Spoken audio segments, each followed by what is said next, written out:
வாழ்க வையகம், வாழ்க வையகம், வாழ்க வளமுடன். குரு வாழ்க, குருவே துணை. சிந்தனையை, உடல் நலத்தை சீர் அமைத்து உய்வித்த குருவே வாழ்க. வாழ்க வளமுடன், வாழ்க வளமுடன், வாழ்க வையகம். கனடா ஸ்கை யோகா அறக்கட்டளையை சிறப்பாக நடத்தி வருகின்ற ஆன்மீக அன்புள்ளங்கள், குறிப்பாக பேராசிரியர் முனைவர் சிவசங்கரம் ஐயா அவர்கள் மற்றும் இந்த நிகழ்ச்சியை தொடர்ந்து சிறப்பித்து வருகின்ற அன்பர்கள் அனைவருக்கும் அருட்தந்தை வேதாத்ரி மகர்ஷி அவர்கள் சார்பாக வாழ்க வளமுடன் என்ற வாழ்த்துக்களையும் எனது அன்பு கலந்த பணிவான வணக்கத்தையும் சமர்ப்பித்து, குருவின் குரல் வேதத்திரிய தொடர் சிந்தனையின் 89ஆம் பாகத்தில் மறைபொருள் தெய்வம் என்ற கருத்தை பற்றிய 4வது வகுப்பு. எல்லையில்லாத சுத்தவெளியிலிருந்து வந்த பிரபஞ்சத்தில் காற்று கோலம், வெப்ப கோலம், நீர்க்கோலம், கெட்டி பொருள் கோலம், இவை தனித்தனியாகவோ கூட்டாகவோ அமைந்த எண்ணற்ற தோற்றங்களின் தரமாற்றமே இந்த பிரபஞ்சம். இப்படி இறைநிலை, இறை துகள், விண் கரைசலால் ஏற்படும் காந்தம் என 4ம் உள்ளது பிரபஞ்சம் என்ற இந்த உலகம். விண்ணின் தரமாற்றம், துணை மின்னணு, கருவணு இவற்றின் சேர்க்கையே 5 போதங்கள் வரைக்கும் உருவாகிய இந்த உலகம். வெப்பம், சூடு, வெளிச்சம், தோற்றங்கள், நிறம் போன்றவை அனைத்தும் காந்தத்தின் தன்மாற்றத்தால் ஏற்படுபவையே. உதாரணமாக, கத்தியை சாணை பிடிக்கிறோம். அப்போ கல்லிலும் சூடு இல்லை, கத்தியிலும் சூடு இல்லை. இரண்டும் அழுத்தப்படும் போது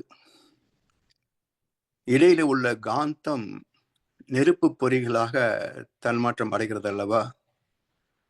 அதுபோல சூரியனின் காந்தலைகள் பூமியின் காற்று மண்டலத்தில், காந்த மண்டலத்தில் ஊடுருவுகின்ற போது ஏற்படக்கூடிய ஒரு தன்மாற்றம் தான் வெளிச்சமும் வெப்பமும்.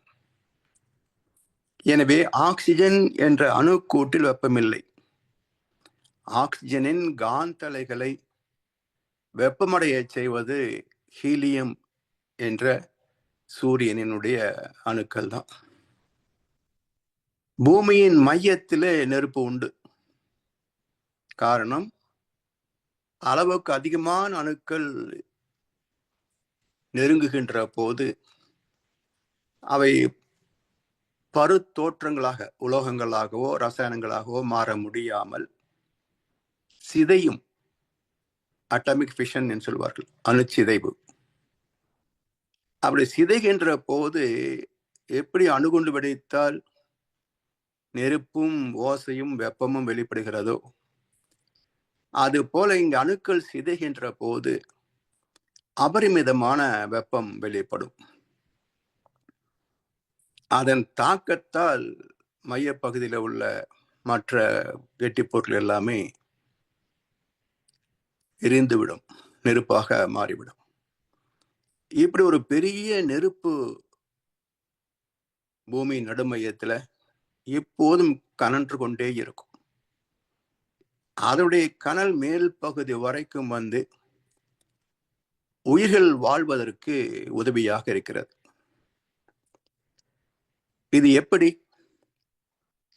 இந்த பூமி மையத்திலிருந்து வரக்கூடிய வெப்பலைகள் எப்படி உயிர்கள் வாழ்வதற்கு உதவி செய்கிறது என்ற ஒரு சிந்தனை செய்வது அவசியம்.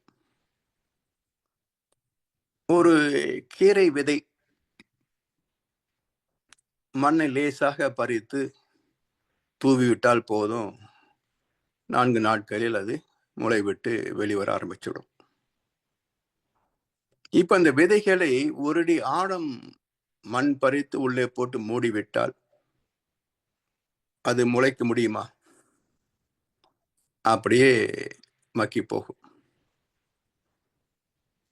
ஒரு கொப்பரை, தென்னங்கொப்பரை, அதிலிருந்து ஒரு தென்னங்கன்று முளைக்கணும். இதை ஒருடி ஆழத்துல வைத்தால் முளைக்குமா? அது 4 அடி ஆழத்துல வச்சாதான் முளைக்கும்.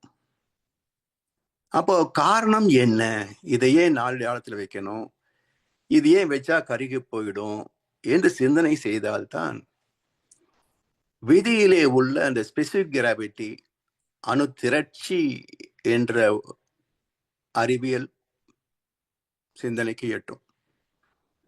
கீரையினுடைய விதையிலே அணுக்கள் மிக லேசாக இருக்கும். ஹெவி பாண்டேஜ் கிடையாது, லேசான பாண்டேஜ். அப்ப லேசான வெப்பம் இருந்தாலே போதும், அது ஊக்கம் பெற்று மலர்ச்சி அடைந்து அந்தந்த கீரையாக முளைக்க தொடங்கிவிடும். ஆனால் கொப்பரில் இருக்கக்கூடிய அந்த முளை, அதனுடைய திணிவு மிக அதிகம். அது லேசான வெப்பத்தில மலர்ச்சி பெறாது. அதனால் 4 அடி ஆழத்தில் வைக்கின்ற போது அந்த அதிகப்படியான வெப்பத்திலே அது மலர்ச்சி பெற்று தென்னங்கன்றாக வெளிப்படும். இப்படி ஒவ்வொரு லோகம், ரசாயனம் எல்லாமே கூட மண்ணு தான் எல்லாமே. இப்போ சார்கோல் கரி, அதுதானே வைரமா மாறுது. அப்ப எல்லா சார்கோலும் வைரமா மாறிடுதா? எல்லா கரியும் வைரமா மாறினா பரவாயில்ல தானே? மாறுவது இல்லையே. அப்போ பூமியின் ஆழத்தில் இருக்கின்ற கரி மட்டும்தான் வைரமாக மாறுகிறது. அதற்கு மேல் மட்டத்தில் உள்ளதெல்லாம் வெறும் கரியாகத்தான் இருக்குமே தவிர அது என்றைக்கும் வைரமாக மாறாது. இப்படி மாற்றங்கள் நிகழ்வதற்கு அந்த பூமியின் மையத்தில் இருக்கின்ற நெருப்பு கனல் மிக முக்கிய பங்கு. சரி, வெப்பம் அதிகமான கருகிடும் பார்த்தோம். கீரை விதையை ஆழத்தில் விதைத்தால் கருகி போயிடும் பார்த்தோம். காரணம் அதிக வெப்பம். இந்த வெப்பத்தை நிர்ணயிப்பது ஒரு அம்சம் இருக்கு, ஊற்று நீர்னு சொல்றோம் இல்லையா? அந்த ஊற்று நீர் என்ன ஒரு அதிசயத்தை செய்கிறது என்று பார்த்தீங்கன்னா, மையத்திலிருந்து வருகின்ற அந்த கனலை மிதப்படுத்துவது ஊற்று நீர் தான். தண்ணி எப்பவும் சூட்டை குறைக்கும் இல்லையா? இப்ப நாம என்ன செய்யறோம்?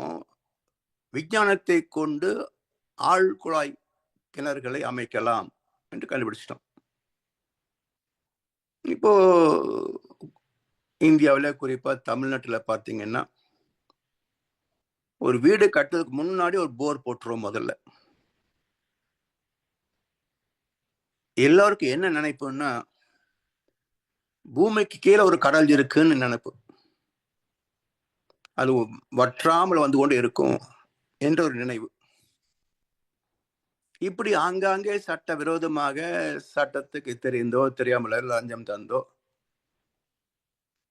ஓட்டைகளை போட்டு போட்டு போட்டு போட்டு நேரையெல்லாம் உறிஞ்சிட்டோம்.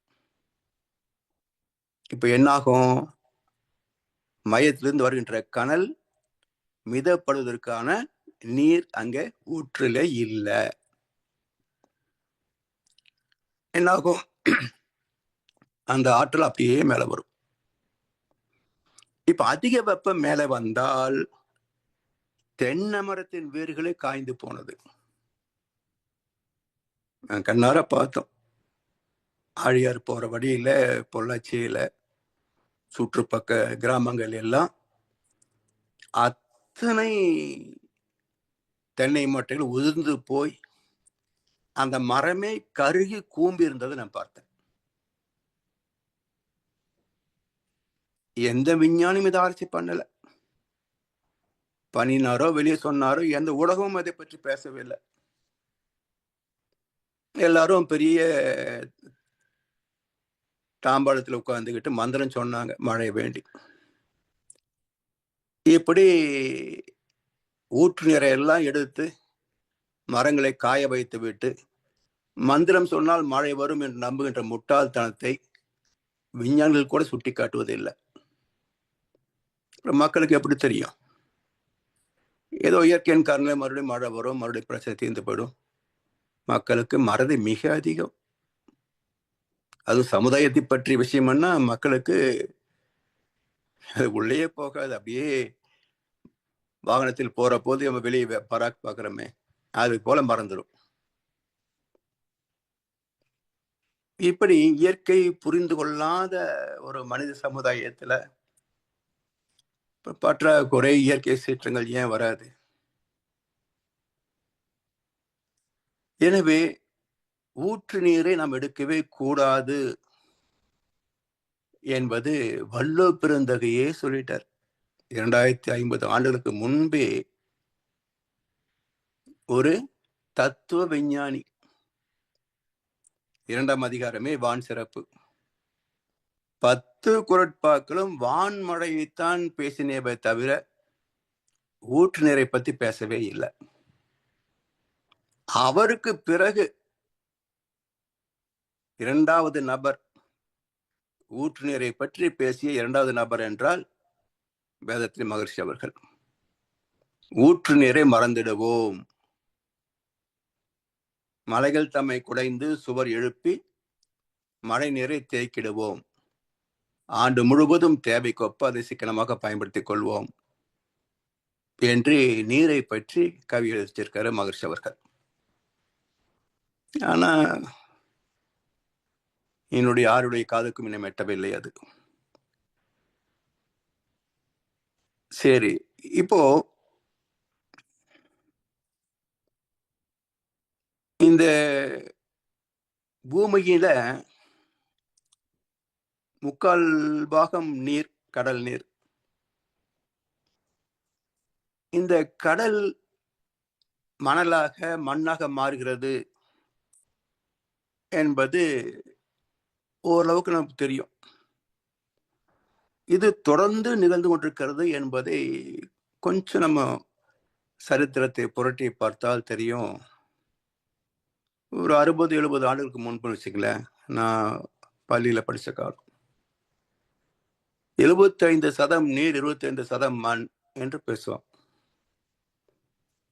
பிறகு மகர்ஷி அவர்கள் 90களில் 80களில் பஞ்சபோத நவரதம் நடத்துவார். அதுல 28 பகுதி நிலம், 72 பகுதி கடல் என்றார். இப்போ நீங்க கூகுள்ல பாத்தீங்கன்னா 31, 32% நிலம், 68% நீர் என்று வருது. அப்படி என்றால் ஒவ்வொரு சனமும் கடல் நீர் மணலாக மாறுகிறது, மணல் மண்ணாக மாறுகிறது, மண் சில இடங்களில் சத்து மண்ணாக மாறுகிறது. சத்து மண்ணில் இருந்தான் தாவரங்கள் முளைக்கின்றன. மண்ணில் முளைக்காது, சத்து மண் இருந்தால் முளைக்கும். மண்ணில் சத்து இல்லை என்றால் செயற்கையாக சத்துக்களை சேர்க்கணும். அப்ப இயற்கையின் அமைப்பை நாம் புரிந்து கொள்கின்ற போதுதான் அது எப்படி பாதுகாத்துக் கொள்வது என்ற அறிவு அடுத்ததாக வரும். இயற்கையை பற்றிய சிந்தனையே இல்லை என்றால் அப்ப இயற்கை சீற்றங்களில் இருந்து நாம் தப்ப முடியாது. கடவுளை கண் இல்லையா காது இல்லையான்னு கேட்டுட்டு இருக்க வேண்டியதுதான். சரி, இப்போ பூமியின் மைய பகுதியிலே தொடங்கி ஹைட்ரோஜன் மண்டலம் வரைக்கும் உள்ளது பஞ்சபூத கூற்றினுடைய பௌதிக எல்லை. மையப்புள்ளியிலிருந்து இந்த ஹைட்ரஜன் காற்று மண்டலத்தின் விளிம்பு வரைக்கும் உள்ளது பௌதிக எல்லை. மைய புள்ளியிலே தொடங்கி இந்த பௌதிக எல்லையை கடந்து இன்னும் சில லட்சம் மைல் தூரத்திற்கு விரிந்து போகக்கூடியது பூமியின் காந்த களம். அதுல 2,30,000 மைல் தூரத்தில் இருப்பது சந்திரன் என்ற துணைக்கோள். இந்த கிராவிட்டி என்ற இறைநிலையிலிருந்து விண்ணப்பட்டு விண்ணாகி விண்ணின் சேர்க்கையால் தோற்றங்கள் வருகின்ற போது ஒவ்வொரு சேர்க்கைக்கும் அமைகின்ற அணு திணிவுக்கு தான் ஸ்பெசிபிக் கிராவிட்டி என்று பெயர். துல்லிய சமதள சீர்மை என்று தமிழ்ல சொல்லுவாங்க. அப்போ ஒவ்வொரு அணு கூட்டுக்கும் ஒன்று உண்டு. இதைதான் ஔவையார் ஒரு பாடல் சொல்லுவாங்க, பரமாய சக்தியுள் பஞ்சமாபோதம். பரம் பரம்பொருள் சுத்தவெளி, பரம் ஆய சக்தியுள், அந்த சுத்தவெளியே தரம் மாறி இறை துகளாகியது, விண்ணாகியது. அதுல நிலம் 5, நீர் 4, நீடங்கி 3, உளவ 2, 1 விண். அந்த பிரபஞ்ச வரலாற்றை சொல்றாங்க. முதல்ல விண் வந்தது, பிறகு காற்று, நெருப்பு, நீர், மண். இந்த 5 பௌதிகங்கள் எங்கிருந்து வந்தது? பரமாய சக்தியுள் பஞ்சமாபோதம், தரம் மாறி தோன்றும் பிறப்பு. நிலம் 5, நீர் 4 என்று சொல்றாங்க. அதனால் அழிவில்லாத தரமாற்றத்தால் உலக நாயகம் என்ற பிரபஞ்ச இறை எப்போதும் குறைபடாதது அக்ஷயம், வற்றாயிருப்பு. இந்த பிரபஞ்சத்தில் வற்றாத இருப்பு. வற்றுதல் என்ற கேள்விக்கு இடம் இல்லாதது சுத்தவெளி. அப்ப இந்த பிரபஞ்சத்திற்குள் தான் அது வற்றாத இருப்பாக இருக்கிறது. காரணம் என்ன என்றால், சென்ற வகுப்பிலே சொன்னது போல எல்லாமே தரமாற்றம். தாயின் கர்ப்பத்திலே கருவாகிறோம். தாயின் உடலிலிருந்து ஜீவாந்த சக்தியை ஈர்த்து தன்மையப்படுத்தி உடலாச்சு. பிரசவமான உடனே தாய்ப்பால் அருந்தினோம். அது ரசம், ரத்தம், சதை, கொழுப்பு, எலும்பு என்ற 7 தாதுக்களாகி மீதம் கழிவாக வெளியே போனது.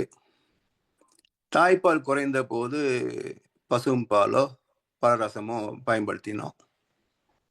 வளர வளர இது போதாது, திட திரவ உணவுகளை சேர்க்க ஆரம்பித்தோம். இப்போ பீஸா, பர்கர் என்று ஃபாஸ்ட் ஃபுட்டில் நிற்குது. Not only food is fast, இதை சாப்பிட்டா லைஃப் இஸ் ஆல்சோ ஃபாஸ்ட். சீக்கிரமே செத்து போகலாம். எதை உண்டாலும் அது 7 தாதுக்களாக மாறி கழிவு போகிறது. இப்ப நம்ம உண்டது எங்க இருந்து வந்தது? பூமியிலிருந்து வளர்ந்த தாவரங்கள், காய்கறிகள், பழ வகைகள், இவற்றை உண்டு வாழ்ந்த ஜீவராசிகள். சரி, பிறந்து வளர்ந்து வாழ்ந்து முதிர்ந்து தளர்ந்து முடிந்து சிதைந்து போகிறோம். இப்படி சிதைகின்ற போது என்னாச்சு? மீண்டும் மண்ணோட மண்ணாக மக்கி போச்சு. அப்ப மண்ணிலே நடந்ததை மண்ணுக்கு அளித்தான். வானத்தில் இருந்தே மனித வாழ்க்கையை முடித்தான் இறைவன். அதனால் இங்க எதுவுமே இல்லாமல் போவதும் கிடையாது, எங்கிருந்தோ புதிதாக வருவதும் கிடையாது. அதனால்தான் கீதையில ஒரு அருமையான ஸ்லோகம் உண்டு, இல்லாததற்கு இருப்பு கிடையாது. இல்லாத ஒன்று இங்க வருவது இல்லை, இருப்பது இல்லாமல் போவதும் கிடையாது. இருக்கின்ற ஒன்று வெளியே எங்கேயா போக முடியுமா? எங்க போறது? சொத்துளை கடக்க முடியுமா? அதுக்கு எல்லை கிடையாது. இருந்தா தானே கடக்கிறதுக்கு. அப்ப எல்லாமே இந்த இறை என்ற சுத்த வெளிக்குள் நிகழ்கின்ற தரமாற்றம், தன்மாற்றம், வேற ஒன்றும் கிடையாது. அதனால தான் கீதை என்ன சொல்கிறது, ஏன் அர்ஜுனா உனக்கு இவ்வளவு பிரச்சனை? யுத்தம் செய்வதில் உனக்கு என்ன தயக்கம்? இப்போ துரோணர், அர்ஜுனா, துரோணர், பீஷ்மாச்சாரியார் இவங்க எல்லாம் கொல்றதுல உனக்கு என்ன பெரிய பிரச்சனை? செத்து போயிடுவாங்களே, எப்படி சாக முடியும்? இப்படிதான் நடக்குது உலகம். இல்ல யார் சாக முடியும்? அனுபவங்களும் சாகிறது இல்லை. அது உடல் மாறி சந்ததியாக வந்துகிட்டே இருக்குது. அப்ப ஆத்மா அழிவதில்லை. நீரிலே நனையாது, நெருப்பிலே பொசுங்காது, காற்றிலே உலராது, என்றைக்கும் நீடித்து நிலைத்திருப்பது ஆத்மா.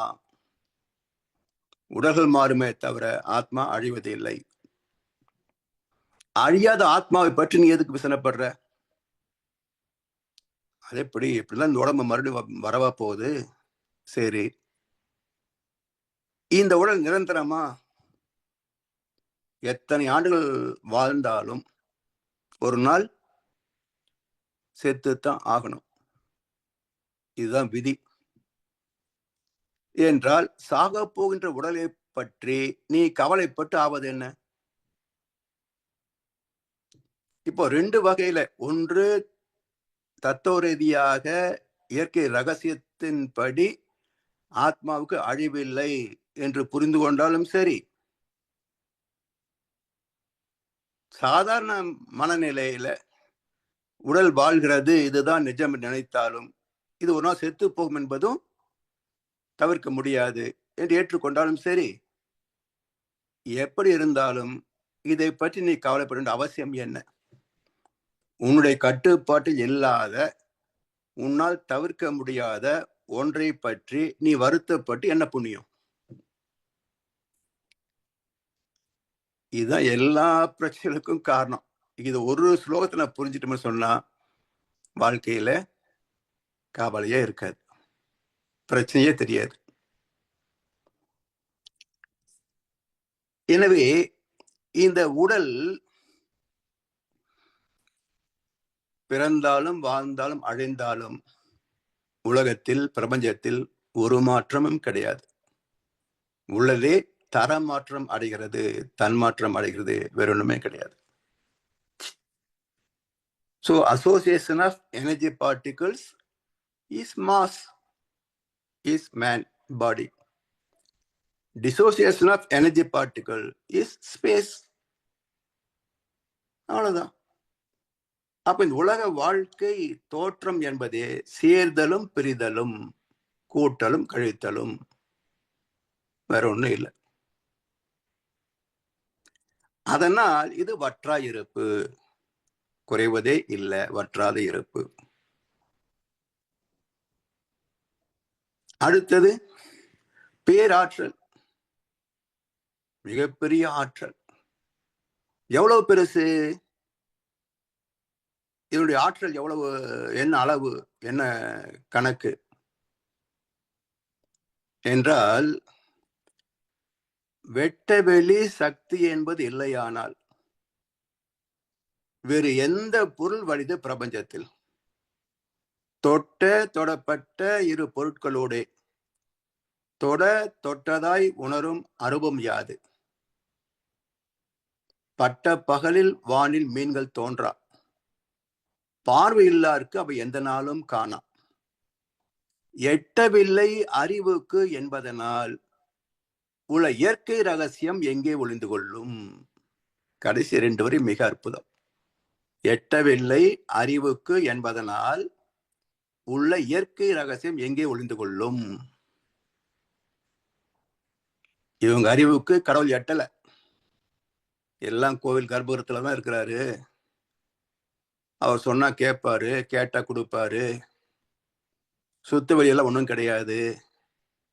நாங்கள் இத்தனை பேர் மெஜாரிட்டி கும்பிடுறோமே, நீ மைனாரிட்டி என்ன சண்டை போடுற என்று வாதாடினாலும் அது மறைந்தா போகும். எட்டவில்லை அறிவுக்கு என்பதனால் உள்ள இயற்கை ரகசியம் எங்கே ஒளிந்து கொள்ளும். சோ நமக்கு தெரியாது என்பதனால் மறுப்பது, வாதம் செய்வது முட்டாள்தனம்.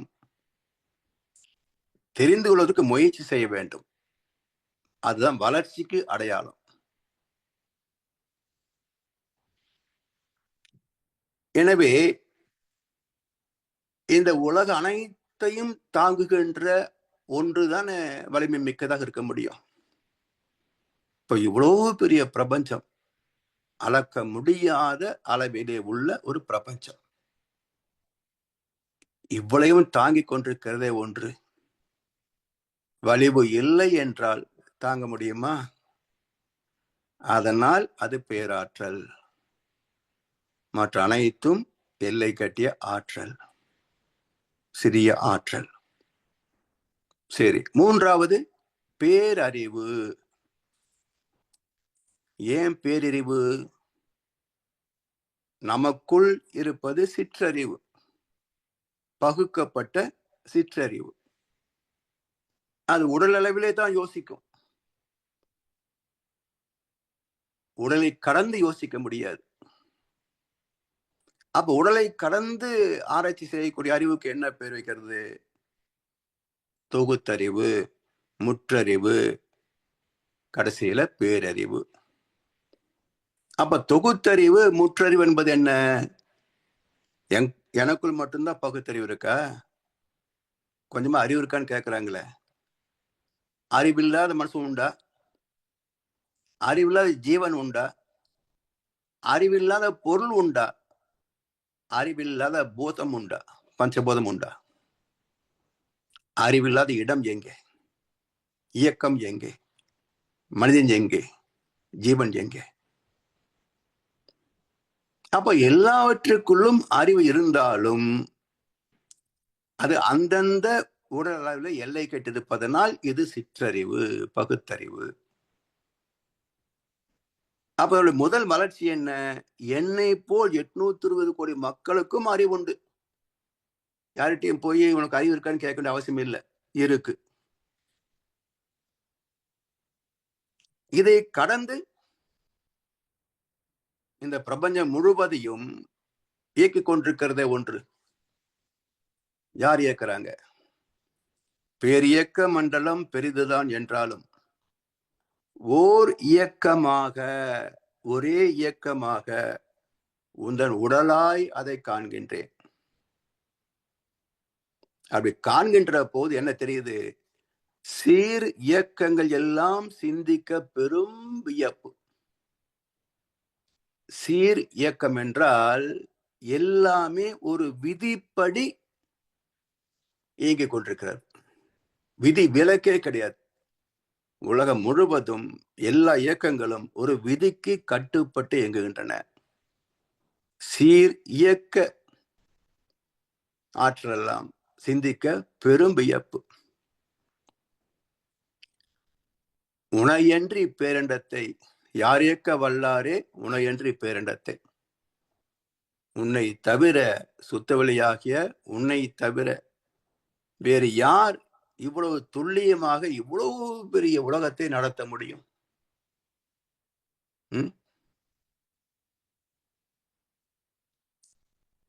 அதுதான் பேரறிவு. எல்லை காண முடியாத அளவுக்கு விரிந்துள்ள இந்த உலகத்தையே ஆண்டு கொண்டிருக்கக்கூடிய அவர் தலைவர் அன்னவர்க்கே சரண் நாங்களே என்றாரே கம்பர். அதான் பெரிய கடவுள். அது பேரறிவு. நான்காவதாக காலம். காலம் என்றால் பிறப்பு, வாழ்க்கை, இறப்பு.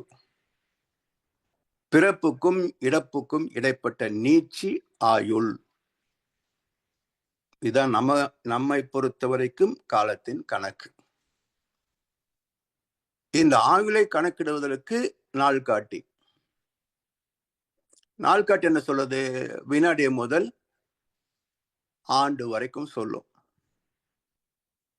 இந்த வாழ்க்கை கடந்து உலகத்துக்கு போகிற போது, விண்வெளிக்கு போகிற போது இந்த கணக்கு சேராது. அப்ப ஒளி ஆண்டு, லைட் இயர்ஸ் என்று அப்படி அளக்குறாங்க. ஒளி ஆண்டுன்னு சொல்லுவாங்க. இன்னொன்று தூரத்துக்கு ஏதோ ஒரு வார்த்தை இருக்கு. இப்படி தூரத்தையும் காலத்தையும் அப்படி குறிப்பிடுவாங்க. இப்படி ஒரு விரிந்த காலத்தை நாம் புரிந்து வச்சிருக்கிறோமே தவிர, காலத்தின் நுண்ணழகு என்ன, காலம் என்ற ஒரு அம்சம் எங்கே பிறந்தது? காலத்தின் நுண்ணழகு கண் சிமிட்டும் நேரம், கணக்கு இல்லை 2 அதிர்வுக்கு இடையமையும் தூரம் என்றார் மகர்ஷி அவர்கள். அப்ப தூரமும் காலமும் பிரிக்க முடியாது. இவ்வளவு தூரம்னா போறதுக்கு எவ்வளவு நேரம் ஆகும்னு கேட்போம். இவ்வளவு நேரமாச்சுன்னா இன்னுமா போய் சேரல அப்படின்னு கேட்போம். அப்ப தூரமும் காலமும் பிரிக்க முடியாதது. அப்படி என்றால் காலத்தின் நுண்ணழகு கண் சிமிட்டும் நேரம் கணக்கு இல்லை 2 அதிர்வுகளுக்கு இடையில் உள்ள தூரம். இப்ப இறை துகள்ல 3 அதிர்வுகள். ஒரு அதிர்வுக்கு இன்னொரு அதிர்வுக்கு இடையிலே உள்ள காலம் என்ன?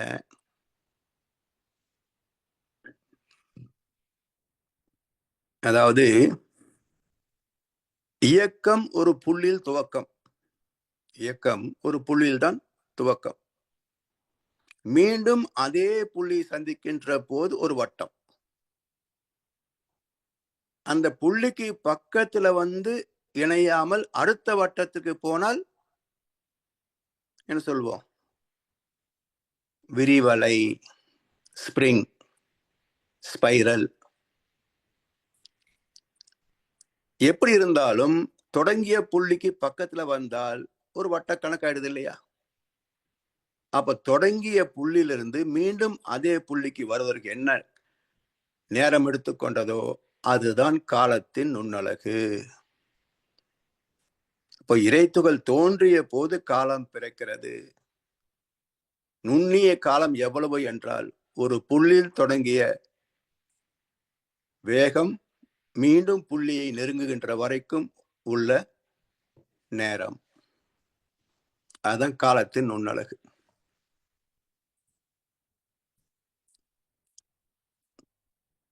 அப்போ வற்றாயிருப்பு, பேராற்றல், பேரறிவு, காலம், இந்த 4ம் சேர்கின்ற போது பேட்டர்ன், பிரிசிஷன் அண்ட் ரெகுலாரிட்டி. எந்த தோற்றத்தை எடுத்துக்கொண்டாலும் அதுக்கு ஒரு வடிவம் இருக்கும், அதுல ஒரு இயக்கம் இருக்கும், அந்த இயக்கத்துல ஒரு சீர்மை, ஒழுங்கு இருக்கும். காலையில் மலரும் தாமரை பூ, அந்த கருக்களில் மலரும் மல்லிகை பூ, இரவில் மலரும் அல்லிப்பூ, 12 ஆண்டுகளுக்கு ஒரு முறை மலரும் குறிஞ்சி பூ. சரி, 12 வருஷத்துக்கு ஒருக்கா மலருது. அப்ப 6வது வருஷமே மொட்டு விட்டு இருக்குமா? இல்லை. அப்ப 12 ஆண்டுகள் கழிந்து விட்டன என்பதை எப்படி தெரிந்து கொள்ளும்? யாரு அதுக்கு அலாம் வைப்பாங்க? நம்முடைய பர்த்டேவை நம்ம மறந்துடுறோம் சமயத்துல. 12 வருஷம் ஆச்சுன்றத ஒரு குறிஞ்சி பூ எப்படி நினைவில் வைத்துக் கொள்ளும்? ஒரு குறிஞ்சி மரம் என்றால் 12 ஆண்டுகளுக்கு ஒரு சுற்று வருவது குருகோள்.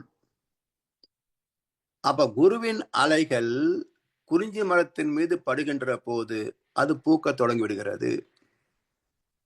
எங்க இருக்கு குரு? எங்க இருக்கு குறிஞ்சி மரம்? இடையில என்ன இருக்கு? எப்படி அறிந்து கொண்டது? இதுதான் அறிவின் வியப்பு. சீர் இயக்கங்கள் எல்லாம் சிந்திக்க பெரும் வியப்பு.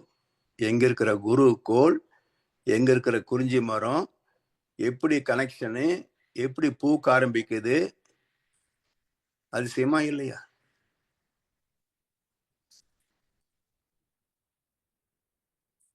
எனவே தன்மை, துல்லியம், இயக்க ஒழுங்கு.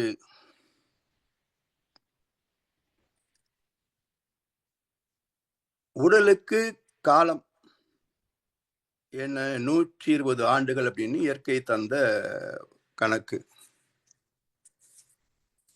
இது குறைஞ்சு போனதற்கு காரணம் உணவு, உழைப்பு, உறக்கம், தாம்பத்தியம், எண்ணம், இதில் வந்த குறைபாடுகள். சரி, இந்த 4 தன்மைகள் உள்ள உலகில் விண்கள் தோன்றி சுழல்வதால் உருவாவதே வான்காந்தம். இறைத்துகள் பிறக்கின்ற போதே இயக்கம் பிறந்தது. இயக்கம் பிறந்த போது விரிவலையானது. விரிவலை ஆன போது சூழ்ந்திருக்கின்ற சுத்தவெளியில ஊடுருவி கலந்ததால் அந்த விரிவலையே காந்தலையாக மாறியது. எப்படி? இந்த வேகம் பிளஸ் சூழ்ந்திருக்கின்ற இருப்பு, இரண்டுடைய கலப்பே காந்தம் என்ற ஆற்றல். Repulsive and attraction 2.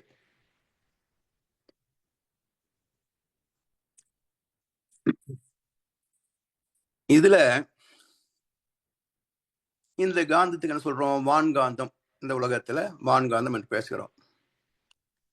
இந்த காந்தலைகள் பிரபஞ்சம் முழுவதும் ஆற்றல் களமாக இயங்கி அழுத்தம், பிரஷர் என்ற காந்த தன்மாற்றத்தை அழித்துவிட்டு அது அழிந்து போகும். அப்ப காந்தம் என்பது தோன்றி அழிவது. வான்காந்தம் கோள்களின் இயக்கத்துக்கு மட்டுமல்ல, இந்த பிரபஞ்சம் முழுவதும் அலைகளாக பரவி தகவல் தொடர்பு வசதிக்கும் அது ஊடகமாக அமைந்திருக்கிறது. வான்காந்தம் இல்லை என்றால் இன்றைக்கு எந்த இன்டர்நெட்டு, இமெயிலு, வாட்ஸ்அப்பு, ஃபேஸ்புக்கு எதுவுமே செயல்பட முடியாது. அது மட்டுமல்ல, அது அப்படியே இருந்தால் கூட நம்மால் பயன்படுத்திக் கொள்ள முடியாது. எப்போ பயன்படுத்த முடிந்தது? சேட்டலைட்ஸ் பூமியை சுற்றி விண்கோள்களை அனுப்பி அதன் மூலமாகத்தான் நாம் பரிமாறிக்கொள்கின்றோம். இங்கிருந்து அங்க போது, அங்கிருந்து மீண்டும் கீழே வருது. இந்த காந்தலைகள் வயர்லெஸ், இணைப்பு தேவையில்லை. அதுவும் எத்தனை வகையான செல்போன் பயன்படுத்துறோம். ஒரு எண் மாறினா நமக்கு வராது கனெக்ஷன், வேற யாருடையதோ அங்க போகும். ராங் கால் அப்படின்னு வச்சிருவாங்க. அப்ப ஒரு எண்ணில எத்தனை வித்தியாசத்தை பேதம் பார்க்குது பாருங்க.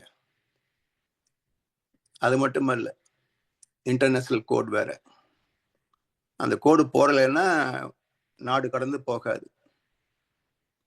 அப்ப எவ்வளவு அளவுகோல்கள், எல்லை கோடுகள், அதற்குள்ள அது செயல்படக்கூடிய ஆற்றல் எல்லாம் விஞ்ஞானத்தின் வளர்ச்சி அதிசயம் என்றாலும் கூட எல்லாம் இயற்கையில் இருக்கின்றவற்றைத்தான் விஞ்ஞானம் பயன் கொள்கிறது. விஞ்ஞானம் என்ன புதுசா உற்பத்தியா செய்ய முடியும்? இல்லை, இருப்பவற்றை தரமாற்றம் செய்கிறது. இந்த பிரபஞ்சம் முழுவதும் காந்தலைகள் நிறைந்திருப்பதனால்தான் அதுக்கு காந்த வலை என்று பேருங்க. வலைதளம் என்று தானே பேசுறோம். வெப்சைட்டை வலைதளம் என்று சொல்கின்றோம். வலை என்பது என்ன? பின்னல் தானே. நேர் இழை, ஊடு இழை. இப்போ கைத்தறி நெசவு செய்கிறோம், இல்லை டெக்ஸ்டைல் மிஷினரியில் மில்லில் வந்து நெசவு செய்கிறாங்க. ஒன்று நேரடியாக இருக்கும், ஊடலையாக நெய்தல் நடக்கும். முடிஞ்சதுன்னா துணி தயார். இதே போல நேரலைகளும் ஊடலைகளும் போல இங்கே ஈர்ப்பலையும் விரிவலையும் கலந்த ஒரு பின்னல் தான் காந்தக்களம். அதனால் இதை விட பெரிய வலை இல்லை. இந்த பிரபஞ்சத்தை விட பெரிய வலை கிடையாது. அது காந்த வலையாக இருக்கிறது என்பதனால்தான் மெகா நெட். மெகா தெரியும், மெகா சீரியல் முடிவே இருக்காது. அது போல மிக பெரிய வலை மெகா நெட், அதான் மேக்னெட். இந்த வான்காந்த தத்துவத்தை முதல் உணர்ந்தவர் வியாச பகவான். ஆனா முந்தையோர்கள் அகத்தவத்தால் முற்றுணர்ந்த போதிலும் மொழிவதற்கு ஓமையின்றி முட்டி மோதி நின்றனர். இந்த நாள் விஞ்ஞானமோ ஏற்றம் பெற்றதால் அதை இயங்கிடும் மின்சாரம் மூலம் எல்லாருக்கும் உணர்த்தலாம். அப்ப அவர் உணர்ந்தது எப்படி சொல்ல முடியும்? எப்படி சொன்னாரு? சொல்லணும், உணர்ந்தாச்சு, சொல்லி ஆகணும். ஆனா மக்களுக்கு புரியாது. புரியுற மாதிரி சொல்லிட்டு போயிட்டோம்னா பின்னாடி யாரோ ஒருத்தர் அதுக்கு டிரான்ஸ்கிரிப்ஷன் பண்ணுவார். என்னது என்றால் ஏகலைவன் என்ற ஒரு கதாபாத்திரம். இந்த ரெண்டே காட்சியில தான் இந்த பாத்திரம் வரும். முதல் காட்சியில துரோணாச்சாரியிடத்திலே தனுர்வேதத்தை கற்றுக்கொள்ள வேணும் என்று வேண்டுவான். அவரு வழக்கம் போல மறுத்துருவார். இரண்டாவது காட்சி, காட்டிலே துரோணர் போற போது ஏகலைவனை சந்திக்கிறார். அவன் இவர் வரவேற்று உபசரித்து மிக மகிழ்ச்சியோட இவர் அர்ஜுனனுக்கு கற்றுக் கொடுத்த அத்தனை தனுர்வேதங்களையும் அவன் செய்து காட்டிட்டான். இவருக்கு மிகப்பெரிய வியப்பு. நாம ரிஜெக்ட் பண்ண கேண்டிடேட்டு நம்ம ஸ்டூடெண்ட்டுக்கு ஈக்குவலா இன்னும் சொல்ல போனா அதிகமாவே கத்திருக்கிறானே, இது எப்படி சாத்தியம்? உன் குரு நான் பார்க்கணும்ப்பான்னாரு. எனக்கு எது குரு, நீங்க தான். உங்களையே நான் மானசீக குருவாக ஏற்றுக்கொண்டு கற்றுக்கொண்டேன்னு முடிச்சிட்டார். எப்படின்னு கேள்வி கேட்டா தான் ரகசியம் வெளியே வரும். அப்படியே நம்பிக்கிட்டா காலங்காலமா கதை தான் இருக்கும். கேள்வி கேட்டாதான் விளக்கம் கிடைக்கும். அப்படி கேள்வி கேட்டா விளக்கம் யார் சொல்லுவாங்க? வேதத்தில் மகர்ஷி கூப்பிடணும். அவர் தான் அதுக்கு விளக்கம் சொன்னவர். எண்ணம் எழும் இடம் போர் புள்ளியாகும், இயங்கி முடிக்கும் களமோ அகண்டாகாரம். சரி, இது எப்படி இங்க மேட்ச் ஆகுது? அஸ்திரங்கள் சஸ்திரங்கள் என்பதெல்லாம் சாதாரண இரும்புக்கே மனோசக்தியை ஏற்றுவது. அது தனியே ஒன்றும் அம்பு கிடையாது, எல்லாரும் பயன்படுத்துறது அம்பே தான். அதிலே மனோசக்தியை ஏற்றுவது. அப்ப மனோசக்தி எப்படி ஏற்றுறது? சில மந்திரங்கள் மூலமாக அந்த அதிர்வுகளை அந்த அம்பிலை ஏற்றுவது அஸ்திரம் சஸ்திரம். சரி, இந்த அஸ்திரங்களுக்கு இன்னென்ன பஞ்சபோத ஆற்றல்? வர்ணாஸ்திரம் மழை பெய்விக்கும், அக்னி அஸ்திரம் நெருப்பா கக்கும், வாயு அஸ்திரம் காற்றை ஊதும், இப்படி மோகினி அஸ்திரம் ஈர்க்கும், வசியம் செய்யும், மயக்கத்தை ஏற்படுத்தும், பிரம்மாஸ்திரம் இது எல்லாவற்றையுமே அழிக்கும். இப்படி ஒவ்வொரு அஸ்திரத்திற்கும் பஞ்சபூதத்துடைய ஆற்றல் ஜீவாந்தத்தினுடைய மன மயக்கம் இல்லையா, அது மோகினி அஸ்திரம். இப்படி மந்திரங்களை உச்சரித்து அம்பின் மீது ஏற்றி எய்தால் அந்த தாக்கத்தை ஏற்படுத்தும். இது முழுக்க முழுக்க மைண்ட் ஓரியன்ட், மனோபலம். இப்போ இன்றைக்கு அர்ஜுனனுக்கு இந்த அஸ்திரத்தை கற்றுத்தரலாம், இதற்குரிய மந்திரங்கள் என்று துரோணர் நினைக்கின்ற போதே அவர் மூளையிலே தோன்றிய எண்ணம், எண்ணம் எழும் இடம் ஓர் புள்ளி, இயங்கும் முடிக்கும் களமோ அகண்டாகாரம், பிரபஞ்சம் முழுவதுமே விரியும். இதை இன்றைக்கு விஞ்ஞானம் நிரூபித்திருக்கிறது. என்ன சொல்லுது? You cannot pluck a rose, ரோஜா மலரை கூட நீ கிள்ள முடியாது. எப்படி? without disturbing a distant star. தொலைதூரத்தில் இருக்கின்ற நட்சத்திரத்தில் ஒரு அதிர்வை, ஒரு தாக்கத்தை ஏற்படுத்தாமல் ஒரு பூவை கூட நிக்கல முடியாது. இது அன்றைக்கு வியாசர் சொன்னது, இன்றைக்கு விஞ்ஞானம் பேசுகிறது. அதனால் அந்த வான்காந்தத்தில் பரவிய இந்த மந்திரங்களை அங்கே இருந்து முதல் மனதை கொண்டு இன்டர்நெட் கனெக்ஷன் எடுத்தவன் ஏகலைவன். எப்படி எடுக்க முடியும்? Theta frequency. அப்ப மனம் ஒடுங்கினால் பிரபஞ்சத்தோடு இணையலாம். அது பேர் தான் விஸ்வரூப தவம், சக்திகல தவம். இப்படி மனதை ஒடுக்கி இன்டர்நெட் பயன்படுத்தி கொண்டார்கள் அந்த காலத்துல. அது எல்லோருக்கும் சாத்தியம் இல்லை. அதனால் விஞ்ஞான கருவிகள் மூலம் இப்போ காந்த வலையை எல்லாரும் பயன்படுத்திக் கொள்ளலாம். அதுக்கு என்ன பேரு? WWW, world wide web. உலகம் முழுவதும் பரவிருக்கின்ற வலை, வேர்ல்டு வைடு வெப். எல்லாம் இயற்கையைத்தானே கண்டுபிடிக்கிறாங்க, அதுக்குரிய எழுத்துக்களை தானே பயன்படுத்த முடியும். இப்படி இந்த பிரபஞ்சம் முழுவதும் இருக்கின்ற காந்த அலைகள்,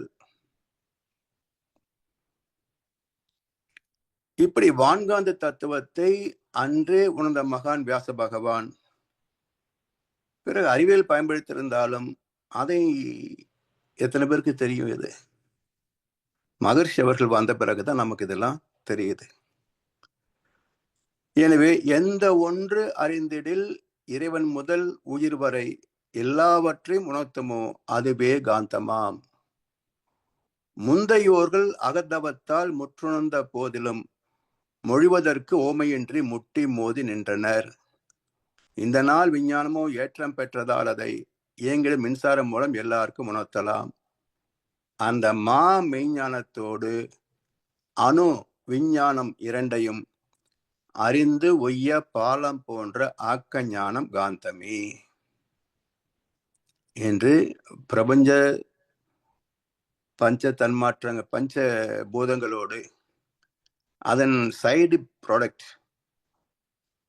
பக்க செகண்டரி ப்ராஜெக்டாக உற்பத்தி ஆகக்கூடிய காந்த களத்தையும் பற்றி வான்காந்த தத்துவமாக மகர்ஷி தந்திருக்கின்றாங்க. இப்போ இந்த 5 பௌதிகங்கள், 5 தன்மாற்றங்கள் உள்ளங்கையில் விளக்கினார் மகர்ஷி அவர்கள். அதிசயமா இருந்தது. ஒரு நாள், இது ரொம்ப கஷ்டமா இருக்கு சாமிஜி, கிளாஸ் எடுக்கிறதுக்கு சரியா பிடிபட மாட்டேன்றது அப்படின்னு ஆசிரியர் பேசிட்டு இருந்த போது, அது என்ன சிரமம் அப்படின்ட்டு, இங்க பாருங்க, இடதுகை நீட்டிக்கிட்டார். வலதுகை ஆள் கட்டி வரல எடுத்து மெதுவா வச்சா தொடுதல். இப்ப வேகமா தொட்டா என்ன சொல்வீங்க? குத்துதல் அப்படிம்பீங்க இல்லையா? அப்போ அதுதான் அழுத்தம். சரியா? அப்படி அழுத்தி வச்சுக்கிட்டு அப்படியே தேய்ங்க. என்ன ஆகும்? ஓசை வருதான் பாருங்க, காதுட்டு வச்சு பாருங்கன்னாரு. வச்சு பார்த்த ஓசை வருது. சரி, இப்ப அழுத்தம் அசைந்தால் ஓசை, அழுத்தம் அடுத்தது ஒலி, சவுண்டு, ஓசை. அப்படியே கொஞ்சம் தேய்ங்க. வெப்பம் வருதான்னாரு. ஆமா, சூடு வருது. சரி, அப்படியே வேர்வை வருதா? வருது. அப்படியே கொஞ்சம் தேய்ங்க. அடுக்கு வருதான்னாரு. அடுக்கு வராமையா இருக்கும். அடுக்கு வருது. அப்போ முதல்ல தொடும்போது விண், உயிரை அறிந்தீங்க. லேசா அசைச்ச போது காற்று, இன்னும் கொஞ்சம் அசைச்ச போது வெப்பம், நெருப்பு, அப்புறம் நீர், அப்புறம் கெட்டி பொருள். இவ்வளவுதானே? இதுல என்ன சிரமம் இருக்குன்னாரு. இப்படி பஞ்சபூத தத்துவத்தை உள்ளங்கைக்குள் விளக்கி சொன்ன மகான் வேதாத்ரி மகர்ஷி அவர்கள். சரி, இப்போ அடுத்தது, இந்த காந்தலைகள் ஒன்றோடு ஒன்று மோதி சிதறி பிரதிபலித்து ஊடுருவி ஊடாடி என்று ஐவகைகளில் தொடர்ந்து இயங்கிக் கொண்டே இருக்கும். இப்போ தொலைக்காட்சி நிலையத்திலிருந்து ஒரு ப்ரோக்ராம் ப்ராட்காஸ்ட் பண்றாங்க, டெலிகாஸ்ட் பண்றாங்க. அங்கிருந்து நம்ம வீடு வரைக்கும் வயரா இருக்கு. எல்லாம் காந்தக்களம் வழியா தான் வயர்லெஸ்ஸா டிராவல் ஆகுது. அது அப்படியே தொலைக்காட்சி பெட்டி வாங்க முடியாது. அதுக்கு என்ன செய்யறோம்? கூரை மேல ஆண்டனான்னு வைக்கிறோம். அது எல்லா அலைகளையும் ஈர்க்கும். எத்தனை தொலைக்காட்சி நிலையங்கள் அதை அனுப்புகிறதோ ஒளிபரப்புகிறதோ அத்தனையும் அது வாங்கும். உள்ளே தொலைக்காட்சி பெட்டிக்கு வருகின்ற போது அது ப்ராசஸிங், நமக்கு எந்த சேனல் வேணுமோ அதை மட்டும் தெரியப்படுத்தும். இப்போ மற்ற சேனல் இல்லையா? எல்லாம் இருக்கு, அங்கேயே தான் இருக்கு. எது நம்ம டியூன் பண்றோமோ அது மட்டும் வேலை செய்யும். சரி, இப்போ இந்த காந்தத்திலிருந்து சென்ற வாரம் ஒரு கேள்வி வந்தது. என்ன? சூரியனிலிருந்து வரக்கூடிய அலைகள் எப்படி நமக்கு வெப்பத்தை, வெளிச்சத்தை தருகிறது? சூரியனுடைய ஹீலியம் அலைகள், ஹைட்ரோஜன் தான் அதிகமா வரும், இருந்தாலும் ஹீலியம் 7% இருக்கு இல்லையா? அதோடைய பவர் எவன பாருங்க. சூரியனில் இருந்து பூமி என்ற காந்த களத்திற்குள் நுழைகின்ற வரைக்கும் சூரியனுடைய அலைகளின் நிறம் கருப்பு தான். எல்லா இடங்களிலும் கோள்களிலும் புறப்படுகின்ற அலைகள் கருப்பு தான். சுத்தொளி இயல்பு கருப்பு தானே, இருட்டு தானே, எல்லாம் கருப்பா தான் இருக்கும். எங்கே மோதுகிறதோ, அந்த அலைகள் எங்கே மோதுகிறதோ அந்த இடத்துல இருக்கின்ற காந்த அலைக்களம் தன்மாற்றம் அடையும், ரெஸ்பாண்ட் பண்ணும், அந்த அலைகளோடு ஊடுருவும். அப்ப இன்டராக்ட் ஆற போது இது தன்மாற்றம் அடையும். அடைகின்ற போது அங்கே வெளிச்சம், வெப்பம் ஏற்படும். இப்ப இன்னொரு கருத்து, சில பேர் என்ன சொல்றாங்க, சயின்ஸ்ல கூட சூரியனுடைய விளிம்பிலே 17,000 டிகிரி செல்சியஸ் சூடு இருக்குது, மையத்துல 3 கோடி டிகிரி செல்சியஸ் சூடு இருக்குது அப்படின்னு பேசுறாங்க. சாமி ஒரு கேள்வி கேட்கிறாங்க. அங்கிருந்து வெளிச்சமும் வெப்பமும் வருதுன்னு வச்சுக்கோங்க, தூரம் வர வர குறையும். ஓகே, ரைட், ஏத்துக்கலாம். இப்ப வந்த பிறகு பூமி ஒரே நிலப்பகுதியா இல்ல, மேடு பள்ளங்கள், பள்ளத்தாக்கு, சிகரம், மலை. இப்போ மலை மேல இருக்கு இல்லையா, பள்ளத்தாக்கு பூமிக்கு ஆழத்துல போயிடுது. இப்போ சூரியனிலிருந்து வரக்கூடிய கதிர்கள் பள்ளத்தாக்குல படுவதற்கும் மலை உச்சியிலே படுவதற்கும் பேதம் இருக்குமா இல்லையா? மலை மேல முதலே பற்றுறது, அது அதிக டெம்பரேச்சர் உள்ளது. இன்னும் பயணித்து பள்ளத்தாக்குள்ள போற போது குறைஞ்சிருக்கும். அப்ப என்ன இருக்கணும்? மலையிலே வெப்பம் அதிகமாகவும் பள்ளத்தாக்குல வெப்பம் குறைவாகவும் இருக்கணும். வெயில் காலம் வந்தா எல்லாரும் எங்க போறாங்க? மலை வாசஸ்தலம், ஊட்டி, கொடைக்கானல், சில்லுன்னு இருக்கும் கிளைமேட் அப்படின்றாங்க. அப்ப மலையில எப்படி சில்லுன்னு கிளைமேட் வரும்? 12,000 அடி உயரத்தில் இருக்குது எவரெஸ்ட் சிகரம். 15,000 அடியோ அதுக்கு மேலேயோ. அங்க எப்படி உங்களுக்கு சில்லுன்னு இருக்குது? அப்போ சூரியனிலிருந்து வருவது வெப்பமோ வெளிச்சமோ கிடையாது, கருநிறமான காந்தலைகளே. உள்ளே வருகின்ற போது இந்த பூமியின் காந்தலைகள் அடைகின்ற தன்மாற்றத்தால் இங்கே முதல்ல லேசான வெளிச்சம் வரும். அதிகாலையில வெளிச்சம்தான் இருக்கும். நேரம் ஆக ஆக வெப்பமாக மாறும். சரி, இதுல இன்னொரு உதாரணம் பாருங்க. எந்த பொருள் மீது படுகிறதோ அதன் தன்மைக்கு ஏற்ப வெப்பம் வேறுபடும், சூடு வேறுபடும். அதே 40 டிகிரி சி தான் வெயில். கடல் தண்ணி கொதிக்கல, மணல் கால் வைக்க முடியல, மண்ணு பரவாயில்லை, சலவைக்கல்லு சூடாகல, கடப்பாக்கல்லு கொதிக்குது. இத்தனை பேதங்கள் ஏன்? அப்போ எந்த பொருள் அதை வாங்குகிறதோ ரிசெப்டிவிட்டி அதுக்கு தகுந்தாற் போலையும் மாற்றம் அடையும். ஒன்றில் மைக்ரோவேவ் அவன் யூஸ் பண்றீங்க, அதுக்குன்னு சில பாத்திரங்கள்னு வச்சிருக்கிறாங்க. ஏன் அதுல வச்சாதான் சூடாகுமா? நான் தவறி போய் ஒரு எவர்சில் பாத்திரத்தை வச்சுட்டேன் உள்ள. அப்புறம் தான் நினைவாச்சு, ஐயோ பீங்கான் கப் ஊத்துறது பதில டைரக்டா டம்ளர் வச்சுட்டுமேன்னு. ஏதாவது விபத்து ஆயிருக்குமான்னு பார்த்து திறந்தா ஒன்றும் ஆகலை, அப்படியே இருந்தது. என்ன எடுக்கும் போது பார்த்தா பாத்திரமும் சூடாகல, உள்ள இருந்த பாலும் சூடாகல. அப்ப என்ன அர்த்தம்? அந்த மைக்ரோ அவன்ல அந்த எலக்ட்ரோ மேக்னெட்டிக் வேவ்ஸ் வந்து இந்த இரும்பு பாத்திரத்தை ஊடுருவாது, பீங்கான் பாத்திரத்தை தான் ஊடுருவும்.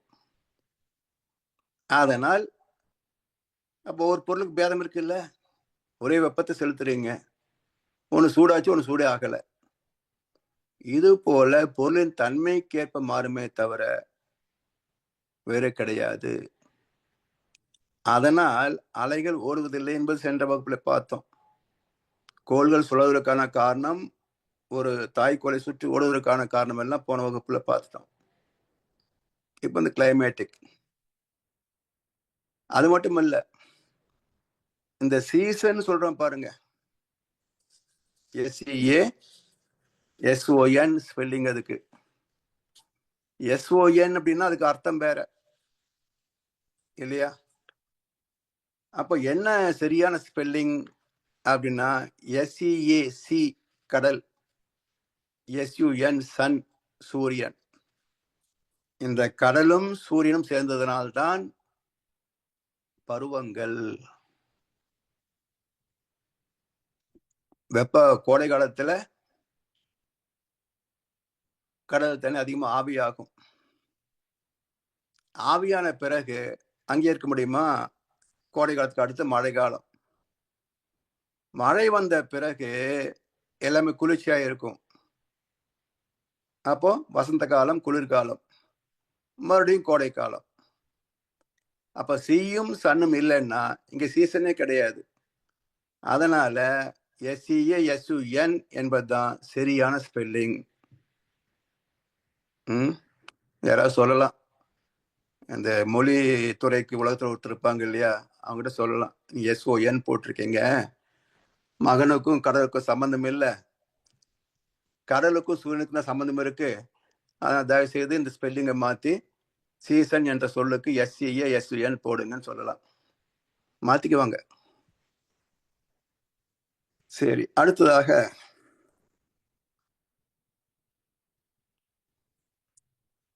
நேரம் ஆயிடுச்சே. சரி, மிச்சமுள்ள கருத்துக்களை அடுத்த அமர்வில் சிந்திப்போம் என்று சொல்லி வாய்ப்பளித்த அனைவருக்கும் நன்றி பாராட்டி இந்த உரையை நிறைவு செய்கின்றோம். வாழ்வளமுடன், வாழ்வளமுடன், வாழ்க வையகம்.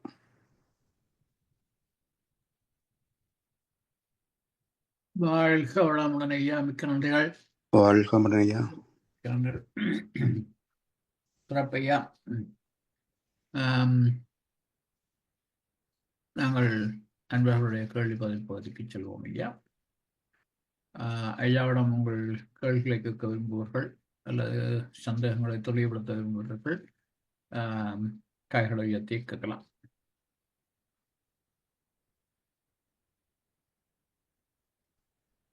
வாழ்க வளமுடன் ஐயா.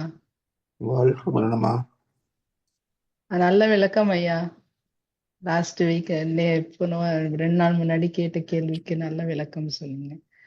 இப்போ இந்த மலை உச்சிக்கும் பள்ளத்தாக்குக்கும் சொன்னீங்க. அப்போ ஆக்சிஜன் வேறுபாடு காரணம் இருக்கலாமா? அந்த வெப்பம் அதுவும் மாறுதலுக்கு காரணம் இருக்கும். காரணம். ஏன்னா உங்களுக்கு மேல போக போக ஆக்சிஜன் குறையும். ஆஹ் நீங்க இங்க இந்தியா பாத்தீங்கன்னா லே அப்படின்னு ஒரு இடம் இருக்கு. ஆமா இது பக்கத்து கேள்விப்பட்டிருப்பீங்க. ஆமா அங்கெல்லாம் நீங்க மலையில ஓடவே முடியாது, மூச்சு வாங்கும். ஆமா ஆமா ஆமா ஈவன் நீங்க மலை மேல ஏறும்போது மூச்சு அதிகமா தேவைப்படுது பாருங்க. ஆமா ஆமா காரணம் என்னன்னா அங்க ஆக்சிஜனுடைய லெவல் குறைவா இருக்கிறது தான். ஓகே. ஸோ ஸோ பூமியினுடைய பூமியை ஒட்டி பொசிஷன் தான் ஆக்சிஜன் திணிவு இருக்கும். மேல போக போக ஆக்சிஜன் இருக்கும், ஆனா திணிவு குறைஞ்சிட்டே வரும். ஒரு லெவல்ல முற்றிலும் ஆக்சிஜன் இல்லாம போய் ஹைட்ரஜன் மட்டுமே இருக்கும். ஒரு லெவல்ல அதுவும் போய் வெறும் காந்தக்களம் மட்டுமே இருக்கும். அதுதான் ஒரு கோளுடைய அமைப்பு. இப்ப எந்த கோள்ல இருந்தும் வெப்பம் இருக்காதுன்னு சொல்றீங்களா? எந்த கோள்லயும்? சூரியனை தவிர வேற எந்த கிரகத்திலயும் வெப்பம் இருக்காது. சூரியனும் வெப்பம் கிடையாது. சூரியன் வெப்பம் கிடையாது. ஓ, இவங்க எல்லாம் எப்படி கண்டுபிடிக்கிறாங்க பாருங்கம்மா. இங்க இருந்து அல்ட்ராரெட் ரேஸ் அனுப்புறாங்க இல்லையா? இப்ப பூமியில இருந்து நீங்க ஒரு ரேஸ் அனுப்புறீங்கன்னா அது பூமியினுடைய பஞ்சபூத தன்மை தான் அது இருக்கும். சரியா? அப்ப பூமியில் உள்ள பஞ்சபூத தன்மை அதே தான் அங்க அனுப்புறோம். அப்ப என்ன பண்ணுது? அது அங்க போய் இத்தனை டிகிரி செல்சியஸ் இங்க இருக்குதுன்னு காட்டும். ஓகே. அதனால நீங்க அங்கிருந்து இங்க வந்தா தான் தெரியும் எவ்வளவு ரேஸ் இருக்குன்னு. நாம பூமியில இருந்து ஒரு ரே அனுப்பிட்டு அது அங்க போய் இந்த அளவுக்கு தன்மாற்றம் அடையக்கூடிய அளவுக்கு அங்க ஆற்றல் இருக்குன்னு அர்த்தம். ரிசெப்டிவிட்டியை பொறுத்து தான். இது இன்ஸ்ட்ருமெண்ட் என்ன சொல்லுதுன்னா 17,000 டிகிரி செல்சியஸ் வெப்பம் உருவாகிற அளவுக்கு இங்க அலை தன்மை இருக்குன்னு அர்த்தம் புரிஞ்சுக்கணும். ஓகே. இவங்க என்ன புரிஞ்சுட்டாங்க? வெப்பமே அவ்வளவு இருக்குன்னு புரிஞ்சுக்கிறாங்க. ஓகே. அது மட்டும் இல்ல, இன்னொரு கோணம் பாருங்கம்மா. பூமியை விட 19 லட்சம் மடங்கு பெருசு இல்லையா சூரியன்? ஒரு பேப்பர் எடுத்து ஒரு புள்ளி வைங்க, இது பூமின்னு எழுதிக்கங்க. 19 லட்சம் புள்ளி வைங்க, அது சூரியன். சரியா? அவ்வளவு பெரிய சூரியன்ல இருந்து வெளிச்சம் வெப்பம் வருதுன்னா இந்த ஒரு புள்ளி தடுக்க முடியுமா? கற்பனை பண்ணி பாருங்க. தடுக்க முடியாது. அப்ப நமக்கு இரவு எப்படி வரும் இல்லையா?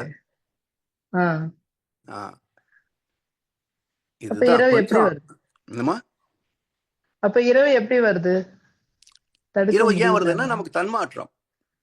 இப்ப சூரியனை நோக்கி இருக்கின்ற பகுதி வெளிச்சமும் வெப்பமும் மாறும், மறுபகுதி இருட்டா இருக்கும். இப்போ புதன் என்ற கோள் பச்சை நிறமான அலைகள் அப்படின்றோம். சூரியன் நோக்கி இருக்கின்ற பகுதி பச்சையா தெரியும், மறுபகுதி கருப்பா தான் இருக்கும். அதனால எந்த கோளாக இருந்தாலும் சூரியன் நோக்கி இருக்கின்ற ஒரு பாதி வட்டம் அதனுடைய அலைத்தன்மை அணுத்தன்மை என்னவோ அதுக்கு தகுந்த நிறத்தை காட்டும். மறுபகுதி கருப்பா தான் இருக்கும்.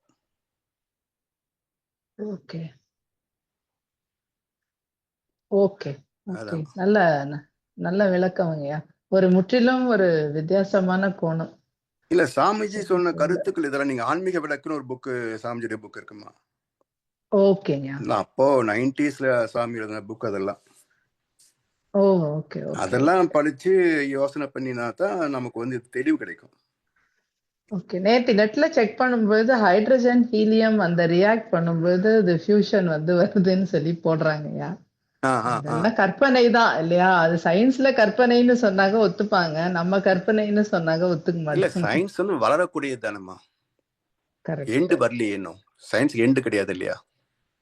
ம். அதெல்லாம் இவ்வளவு தூரமெல்லாம் அளக்கிறதுக்கு கஷ்டம். இல்லைங்கய்யா, அவங்க ம். சொல்றாங்க ஹைட்ரஜன் ஹீலியம்ல ஃபியூஸ் ஆகும்போது நெருப்பு வரும். அப்ப அது இங்கேயும் பண்ணினா வரணும் இல்லையா? ஆமா, இங்க ஹைட்ரஜனையும் வந்து அதான் ஹீலியமையும் ஹீலியம் ஃபியூஸ் தானே ஃபியூஸ் பண்ணா ஆகுது. ஆ, ஹீலியம் அப்ப வந்து இங்கேயும் நெருப்பு ஹீலியமுடைய வரும் பவர் அப்போ. ரொம்ப அதிகம். Okay okay. அது 92க்கு 7 தானே. அதை அப்ப வச்சுதான் கிட்டத்தட்ட அந்த பாம் 20க்கு மாதிரி 1 தான் பண்றது, கணக்காகுது. Hydrogen bomb. Okay okay. ஒரு 12 13க்கு 1 கணக்கு வருது. ம். அப்ப அந்த ஒரு புள்ளி இவ்வளவு ஹைட்ரோஜன் அணுக்களையும் ஆக்சிஜன் அணுக்களையும் சூடுபடுத்திடும். சூடுபடுத்திடும். ம். ஓகே. மிக நல்ல விளக்கம்யா, நன்றி. என்னுடைய நன்றிம்மா. கேள்வியை எடுத்துட்டு நீங்க பதில் சொன்னதுக்கு ரொம்ப நன்றிங்கய்யா. நன்றிம்மா. வாழ்க வாழ்க வளமுடன். வளமுடன். வாழ்க வளமுடன். ஒரு கேள்வி ஐயா, சொல்லுங்கய்யா. இந்த விஞ்ஞானத்தில் இவங்கள் பேசுகிற ஆற்றல்கள், அவங்க சொல்லுகின்ற மின்சக்தி சரி, காந்த சக்தி சரி, இது எல்லாம் ம். அதை குரஸ் எனர்ஜின்னு சொல்லுவாங்க. மகரிஷி பிராண சக்தி அல்லது இந்த சக்தி, இந்த இது வந்து சட்டில் எனர்ஜின்னு, அதை விட நுணுக்கமான சக்தி என்று சொல்லி, ம். அப்ப இந்த விஞ்ஞானத்தில் என்ன அந்த 4 ஃபோர்ஸஸ் என்று சொல்றாங்களே, strong force, week force, electromagnetic force, gravitational force, அதுக்கு முந்தின லெவல்ல தான் இந்த ரைதுகோள்கள் தோன்றி அந்த மகரிஷியின் விளக்கங்கள் எல்லாம் விஞ்ஞானம் அணுக முடியாத அந்த நிலையில இருக்கின்ற இடம். அப்ப அதுல வந்த அந்த காந்தமும் இவங்க சொல்ற காந்தமும் உண்டா இருக்க முடியுமா ஐயா? வேற இல்ல, திணிவு இது வந்து மேனிஃபெஸ்டட் லெவல்ல இருக்கும், அது வந்து சப்ளர் லெவல்ல இருக்கும். இப்போ நாம கணக்கெடுக்கிறது எல்லாமே மேனிஃபெஸ்டட் லெவல் தான். ஏன்னா இறைத்துகள் லெவலுக்கெல்லாம் நம்ம யாரும் சயின்ஸும் போக முடியல, நம்மளால வந்து தவத்துல எல்லாம் நம்மளால போக முடியாது. அதெல்லாம் மகர்ஷி மாதிரி மகான்களுக்கு தான் சாத்தியமே தவிர நம்ம எல்லாம் அனுமானத்துல தான் பேசுறோம் செய்யறோம். மற்றபடி உண்மையில அந்த லெவல் எல்லாம் நம்ம வந்து ஆக காட்சியெல்லாம் பார்க்க முடியாது.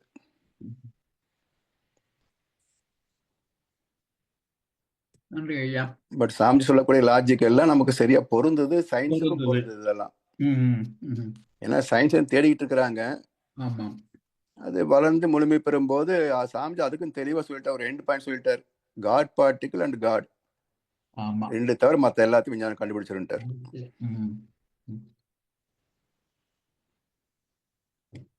ஐயா, இன்னும் ஒரு கேள்வி ஐயா. வாழ்க வளமுடன். சொல்லுங்கம்மா.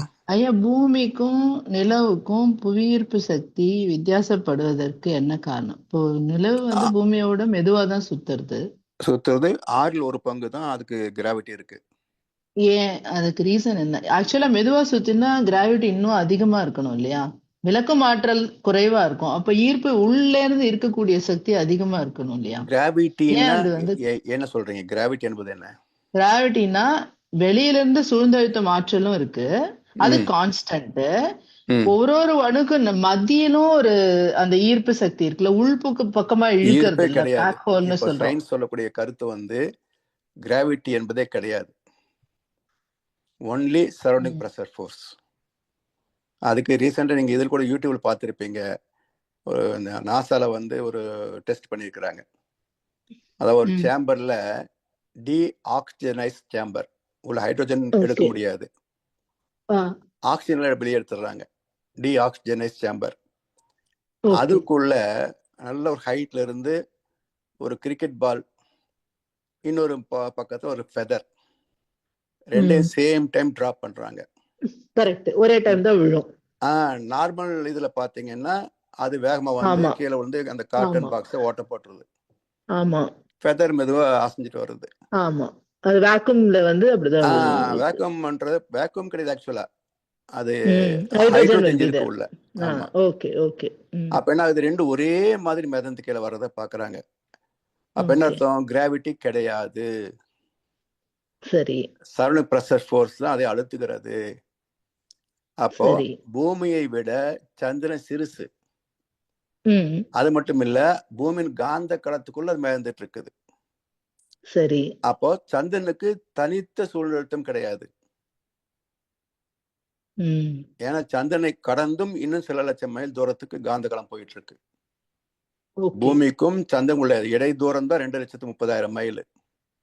ஓகே அதுக்கு அப்பாலையும் காந்தி களம் இருக்குது. அப்ப அந்த சூழ்ந்து அழுத்துகின்ற போது ஒட்டுமொத்த காந்த களத்தின் மேல் தான் சூழ்ந்து அழுத்தம் ஏற்படும். ம் அப்படி ஏற்படுகின்ற ஆற்றல் உள்ள இயல்பா உள்ள வரும். வருகின்ற போது சந்திரன் எவ்வளவு அழுத்த முடியுமோ அவ்வளவுதான் அதனுடைய கிராவிட்டி. அதனால அதனுடைய கிராவிட்டி கம்மியா இருக்கும். ஓகே அதனுடைய சைஸும் பூமியுடைய சைஸும் மிக பெருசுன்றதுனால பூமியுடைய கிராவிட்டி விட அது மிக குறைவு, 1/6 சொல்றாங்க. இப்போ சந்திரன் பூமி கிட்ட வர்றதுக்கு வாய்ப்பு இருக்கா? இல்ல வராது. எந்த கோளும் நெருங்கி வராது. நான் போன கிளாஸ் சொன்னேன் பாருங்கம்மா, repulsive force of one planet, repulsive force of another planet.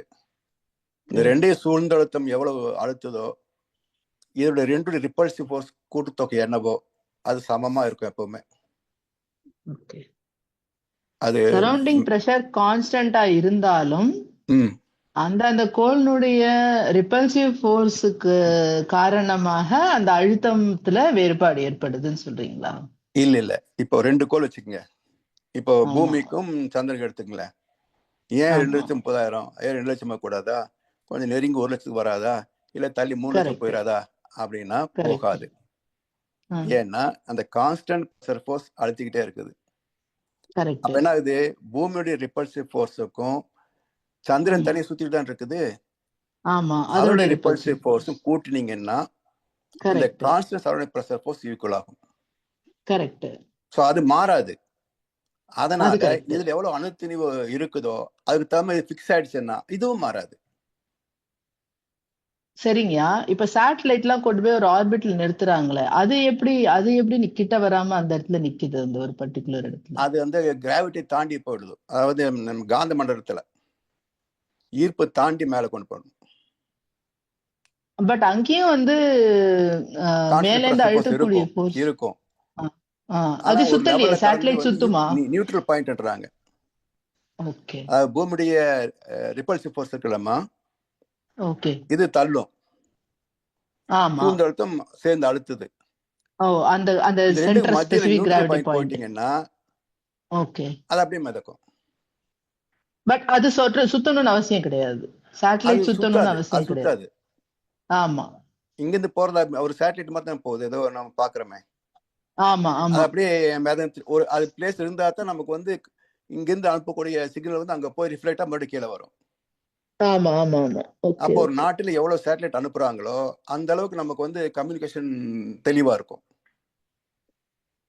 ஒரு காலத்துல நமக்கு 2G மட்டும் தான் வேலை செஞ்சது. 3G 4G 5G எல்லாம் கிடையாது. இப்போ மனிதர்களும் இருக்கிறாங்க.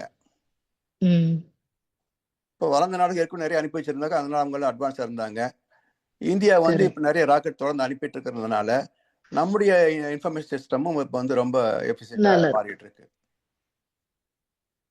இப்ப மனிதர்களும் ஸ்பேஸ்ல போனா அதே அந்த நியூட்ரல் ஆர்பிட்ல தான் இருப்பாங்களே.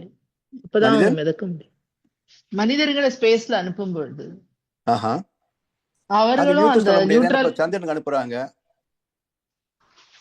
அதுவே உண்மையா போகும்போது அங்க நியூட்ரலா இருக்கு. அங்க இது கிடையாது, கிராவிட்டி கம்மி. கரெக்ட். அதுக்குன்னு ஸ்பெஷலா ட்ரெஸ் போட்டு தான் போறாங்க. நம்ம சாதாரண ட்ரெஸ்ல போனோம்னா காணாம போயிருவோம். ஆக்சிஜன் வேணும். ஆக்சிஜன் மட்டும் இல்ல, அங்குள்ள பிரஷர் ரொம்ப கம்மியா இருக்குது. நம்ம உடம்பு இந்த பிரஷருக்கு வளர்க்கப்பட்டிருக்கு. அதுக்கு தகுந்த மாதிரி தான் உருவாயிருக்கு. நீங்க இங்க இருந்து அங்க கொண்டு போனீங்கன்னா டீகம்போஸ் ஆயிரும் எல்லாமே. Correct correct correct. எல்லாம் பிரிஞ்சு போயிடும். அது திடீர்னு காணாம போயிருவோம். Okay okay okay okay okay. எல்லா அணுக்களின் கூட்டு. வாழ்க வளமுடன். ஆமா, வாழ்க வளமுடன். வாழ்க வளமுடன்ங்க. நன்றி. வாழ்க வளமுடன் ஐயா. ஐயா, என்ன ஒரு கேள்வி உண்டு. இது நேற்று கேட்ட கேள்வியினுடைய தொடர்ச்சி. இப்போ நேற்று நாங்கள் அப்படி பார்த்தது ஐயா, இந்த இறைதுகள்கள் சேர்ந்து விண்ணாகின்ற போது அந்த விண்ணுக்குள்ளே அந்த இறைதுகள்கள் ஒவ்வொன்றும் சுற்றி கொண்டிருக்கின்றன. ம் அந்த விண்ணுக்கு ஒரு மையம் உண்டு.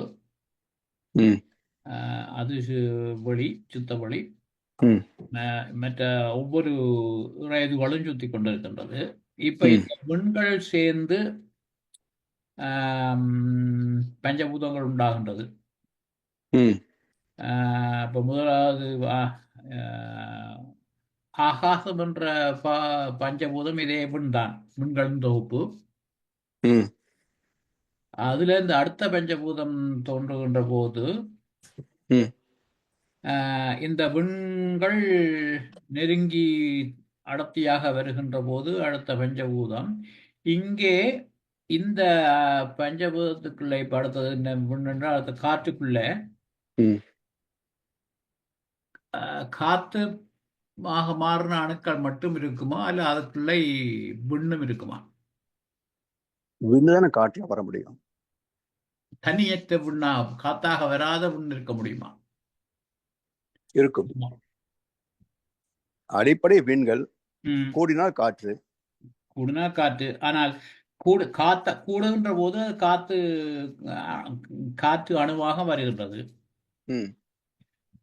தனித்த விண்ணம் அதுக்குள்ள இருக்குமோ? அப்ப நான் கேட்கிறது ஐயா, காற்று என்று சொல்லுகின்ற போது விண்ணம் காற்று முனைந்ததுதான் விண்ணா? விண்களின் சேர்க்கை தானே காற்று. இப்போ ஒரு விண் சேர்ந்தால் அணு, எலக்ட்ரான் புரோட்டான் நியூட்ரான் சேர்ந்தா அணு. ஆமா. 2 அணுக்கள் சேர்ந்தா காற்று, ஹைட்ரோஜன். ஆமா. அப்ப 2 அணுக்கள் சேர்ந்திருக்கல, அப்ப 2 அணுகள் இருக்கு இல்லையா?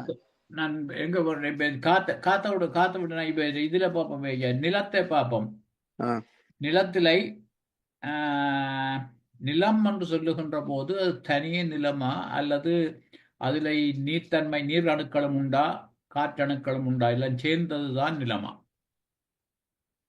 அதாவது நீங்க இப்போ காற்று மண்டலம் சொல்றோம், ஹியூமிடிட்டின்னு சொல்றோம், அது நீர்த்தன்மை தானே. இந்த நீர்த்தன்மை சில இடத்துல இருக்கும், சில இடத்துல இருக்காது. சில ஒரு ஹைட் லெவலுக்கு தான் இருக்கும், அதுக்கு மேல இருக்காது. அப்ப எங்கெல்லாம் அணுக்களுடைய சேர்க்கை இருக்கிறதோ அது தகுந்தப்ப பஞ்சபத மாற்றம் இருக்கும்.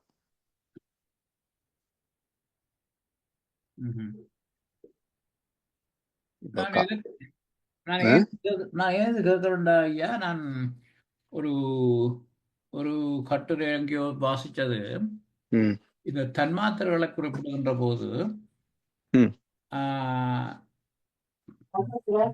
விண்ணிலை ஏற்படுகின்ற தன்மாற்றம் அழுத்தம், இந்த அடுத்த காற்றிலை அதனுடைய அடிப்படையான தன்மாற்றம் ஒலி, ஆனால் லேட்டன்ட் குவாலிட்டியாக அழுத்தமும் இருக்கும் என்று சொல்லி, அதே மாதிரி நெருப்பட்டு வருகின்ற போது அதில் ஒளி இருக்கும், ஆனால் லேட்டன்ட் குவாலிட்டியாக அழுத்தமும் ஒளியும் இருக்கும் என்று சொல்லி, அப்படி ஒரு நிலமடுத்தவண்டா அதில் மனம் இருக்கும், ஆனால் மற்ற தன்மாத்திரைகளும் அதில் லேட்டன்ட் குவாலிட்டியாக இருக்கும் என்று சொல்லி. அதைத்தான் நான் இந்த உள்ளங்கை சொன்னேன் பாருங்க. அப்ப உள்ளங்கைக்குள்ள அழுத்தம் மாற மாற அது அடுத்தடுத்த நிலைக்கு போகுது இல்லையா? அதுதான் பிரின்சிபல்.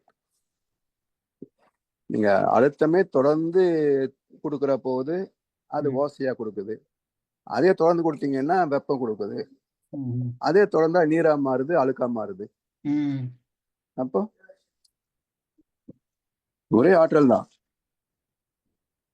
திணி பெற ஒவ்வொரு மாற்றத்துக்கு போயிட்டே இருக்கும். ஆனா அவை எல்லாம் சேர்ந்துதான் இருக்கும். ஆமாம், சேர்ந்தா இருக்கும், சேர்ந்துதான் இருக்கும். நன்றி ஐயா. நன்றி ஐயா, வாழ்க்கமுடன். இல்லையா ஐயா கேக்குறது, நிலத்தன்மைக்குள்ள 5 பூதங்களும் சேர்ந்து இருக்குங்கும் பொழுது அதுல நீரை நம்ம பிரிச்சு பார்க்க முடியாது. நீர் இருக்கா, நீர் எப்படி பிரிச்சு பார்க்க முடியுமா அப்படின்னு கேக்குறாருன்னு நினைக்கிறேன். இப்ப நம்ம நீரு காற்றை பிரிச்சு பார்க்க முடியுமா? காத்திலே ஹியூமிடிட்டி இருக்கலாம், அது நீர்த்தன்மை தானே. காத்துல ஆஹ் இப்போ காத்து அடிக்குது, வெப்பம் பகல் நேரம் வெப்பம் அடிக்குது, அங்க காத்தும் இருக்குது, சூரிய வெளிச்சம் தான் வெப்பம் அது இருக்குது, அதுல ஆக்சுவலி நீர் ஹியூமிடிட்டி தான் இருக்குது. இல்லையா? நீர்ல ஆமா, காத்து இருக்கு. ஹியூமிடிட்டி என்பது நீர் தானே, நீர்த்தன்மை தானே நீர் ஹியூமிடிட்டி. ம் அதுல காத்து இருக்கு. ஆமா, காற்று மண்டலம் தானே, இது தவிர்க்க முடியாத ஓகே காற்று மண்டலம். அதுல வந்து சூரியன் இருக்கிற நேரத்துல வந்து நமக்கு வெப்பமா இருக்கு. ஓ நீர்த்தன்மையும் அதுலயே சூப்பர். டிஃபரன்ஸ் ஆகுது. ஓகே குளிர்காலத்துல ஓகே அதிகமா வாழ்க. இருக்கும், வெயில் காலத்துல குறைவா இருக்கு. அப்ப எல்லாமே இருக்கு இல்லையா? ஓகேங்க வாழ்க. அதான். நன்றி ஐயா. வாழ்க நன்றி வளமுடன். ஐயா, வாழ்க வளமுடன். வாழ்க வளமுடன். நாங்கள் இத்துடன் இந்த கேள்வி பதில் பகுதியை நிறைவு செய்வோம். வாழ்க வளமுடன் ஐயா. இதுவரை நேரமும் குருவின் குரல் வகுப்பு 89 சிறப்பாக நமக்கு இந்த வகுப்பை நடத்தி தந்து நமது கேள்விகளுக்கெல்லாம் தெளிவான விளக்கங்களையும் தந்த முதுநிலை பேராசிரியர் பழனிசாமி ஐயாவுக்கு நாம் நன்றி தெரிவிப்பதோடு ஐயாவுக்கு ஒரு வாழ்த்து தெரிவிப்போம். பேராசிரியர் பழனிசாமி ஐயா அவரது உடல் நலம், மனவளம், பொருளாதார வளம், அவரின் அன்பு குடும்பம், அவரது வேதாத்திரிய தொண்டு